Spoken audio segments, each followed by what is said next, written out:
O sol nascia sobre o delta do Nilo, dourando as águas que serpenteavam entre os campos.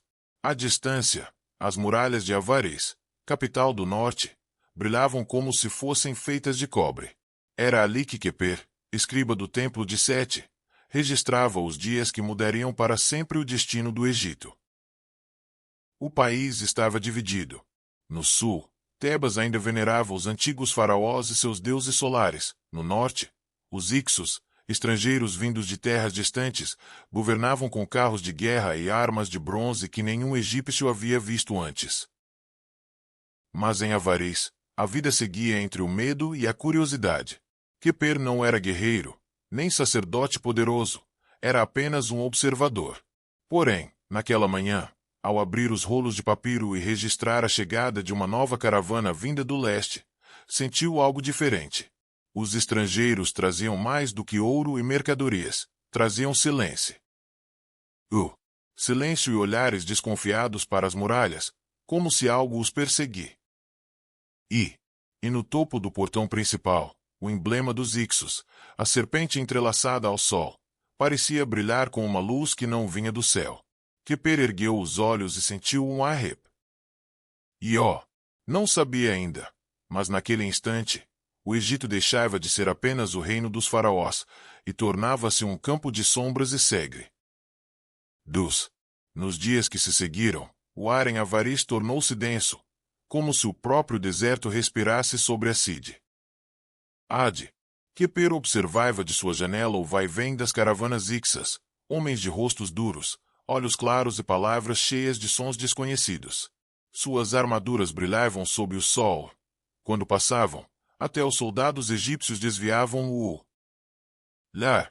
À noite, quando as chamas das tochas se apagavam, tambores distantes ecoavam além das muralhas. Os Ixos, diziam, prestavam culto a um deus antigo que os egípcios temiam. Sete, senhor das tempestades e do caos. Para Queper, era apenas superstição, até que começou a notar algo estranho nos registros do templo. Os escribas mais velhos falavam de um tempo em que Sete fora protetor do Egito, não o inimigo. Mas nas tábuas recém-chegadas do norte, o nome do deus aparecia gravado em uma forma diferente, mais antiga que qualquer escrita conhecida.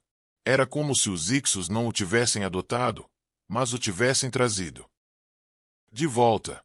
Numa dessas noites, Queper foi chamado ao templo.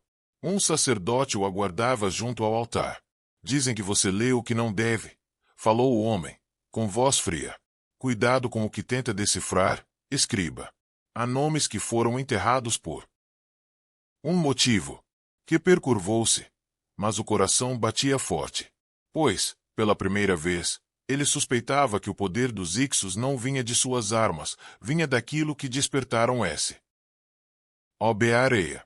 Nas noites seguintes, Queper passou a escrever à luz de uma única lamparina, escondendo seus rolos de papiro entre as tábuas do chão.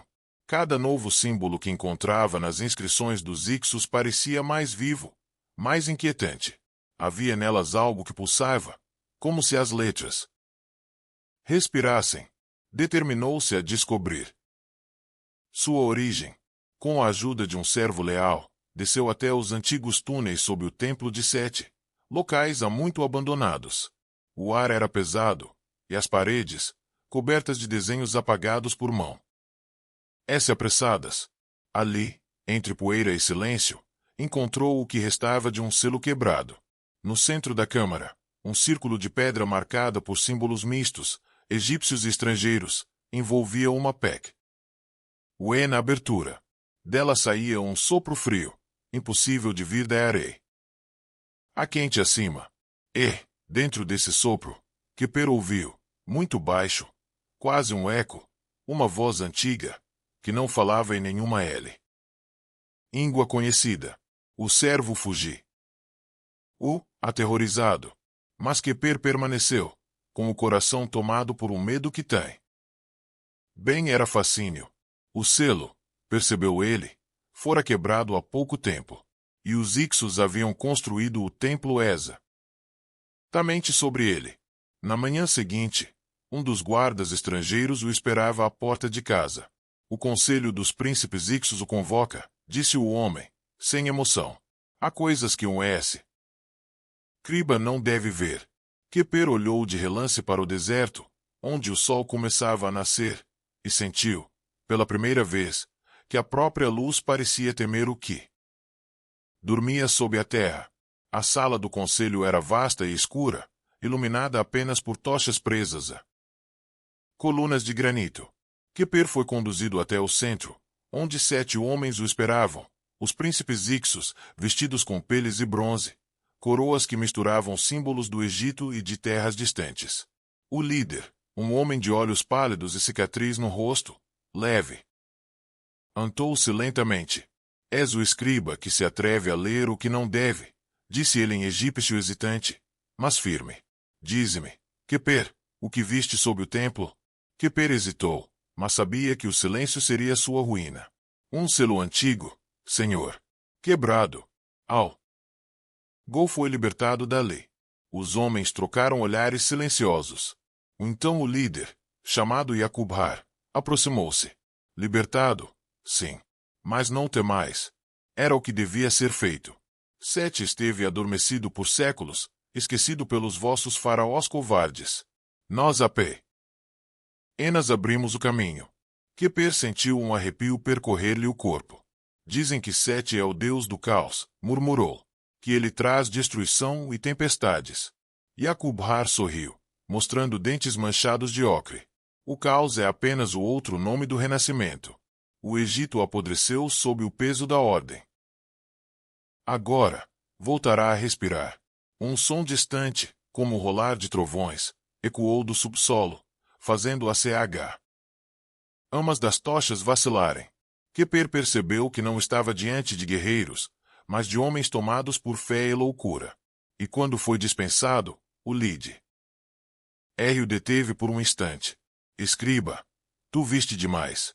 Se quiseres viver, aprenderás a servir. Se quiseres morrer, continue a escrever.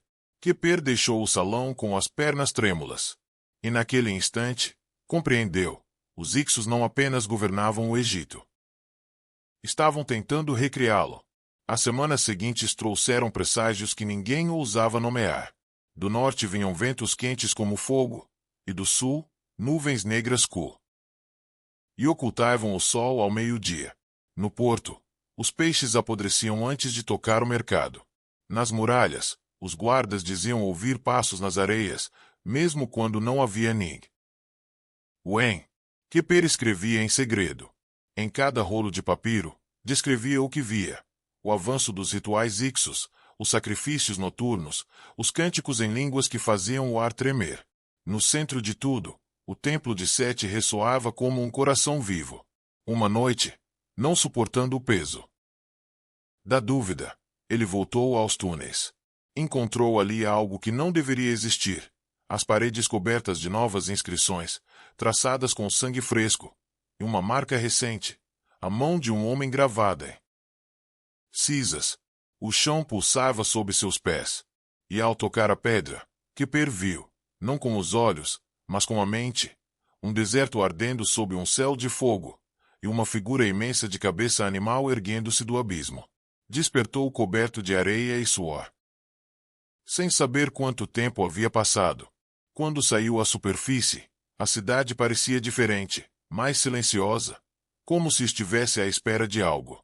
Do alto do templo, ecoou um som profundo, como um trovão que não vinha do céu.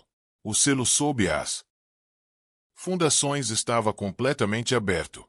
E enquanto o vento levantava redemoinhos de poeira, Queper percebeu que o Egito estava prestes a assistir ao retorno de um deus esquecido, e que ele era o único que ainda podia tentar conter a verdade antes que ela o devorasse. A aurora chegou tingida de vermelho. Dos campos ao redor de Avaris, vinham gritos, e o Nilo, outrora sereno, corria turvo, como se o sangue dos deuses se misturasse à água. O povo fugia, os sacerdotes se calavam, e os Ixos, reunidos no templo, entoavam cânticos que faziam o chão estremecer. Queper sabia que o fim se aproximava. Nas ruas vazias, o vento trazia cinzas e fragmentos de papiro queima. Ele correu até o templo, carregando um único rolo, seu registro final, o relato de tudo o que vira. Dentro, o ar estava pesado, o calor sufocante. Yaqub-Har e os príncipes o esperavam diante do altar, e no centro, sobre o selo aberto, ardia uma chama negra que se contorcia, como se tentasse tomar forma. O Deus desperta, gritou Yaqub-Har, os olhos em êxtase. O caos renasce e o Egito será purificado. Mas Queper, tomado por desespero, avançou. Vocês não compreendem, berrou. O caos não renasce, devora. Ele lançou o rolo de papiro à chama. Com um golpe, derrubou a urna sagrada que alimentava o fogo. O som que se seguiu não foi de explosão, mas de silêncio absoluto, como se o ar tivesse sido arrancado do mundo. Um vento colossal invadiu a sala, derrubando coluna e tochas. A chama negra se ergueu como uma serpente, num último clarão, desapareceu. Quando Queper abriu os olhos, o templo estava em ruínas, e nenhum dos príncipes Ixus-Pem anecia ali. O selo, rachado e fumegante, tornará-se pedra novamente. Mas, sob a camada de cinzas, Queper ouviu um som fraco, um sopro, o mesmo que ouvirá na primeira noite. E entendeu, nada fora destruído. Apenas adormecido.